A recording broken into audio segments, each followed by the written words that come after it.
జయ జయ శంకర హర హర శంకర.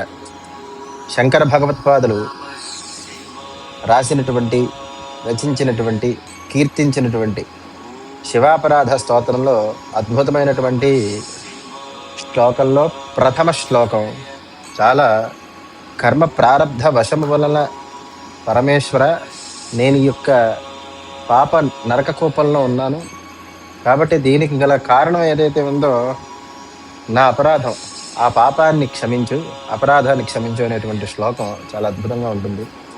ఆదౌ కర్మ ప్రసంగాత్ కలయతి కలుషం మాతృకుక్షౌ స్థితం మాం బిణ్మూత్రమేధ్య మధ్యే క్వథయతి నితరాం జాఠరో జాతవేదాః యద్యద్వై తత్ర దుఃఖం వ్యథయతి నితరాం శక్యతే కేన వక్తుం క్షంతవ్యో మే పరాధ శివ శివ శివ భో శ్రీ మహాదేవ శంభో. ఓ మహాదేవ పరమేశ్వర, ప్రారబ్ధ కర్మ వశమున నేను ఈ యొక్క మాతృగర్భంలో మలమూత్ర మధ్యంలో విణ్మూత్రమేధ్య మధ్యే క్వథయతి నితర్రాం జాఠరో జాతవేదాః.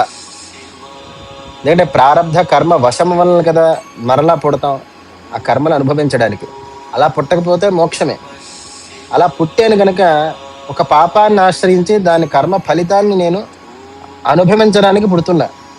అందుకని ఈ మాతృగర్భంలో పడుతూనే ఎన్నో రకాలైనటువంటి బాధలతో మలమూత్ర మధ్యంలో ఉంటూ ఆ కర్మను అక్కడ అనుభవిస్తూ ఎన్నో రకాలైనటువంటి ఆకలి బాధలు నన్ను పీడిస్తూ ఉండగా ఈ పాపాన్ని కూడా అనుభవిస్తున్నాను.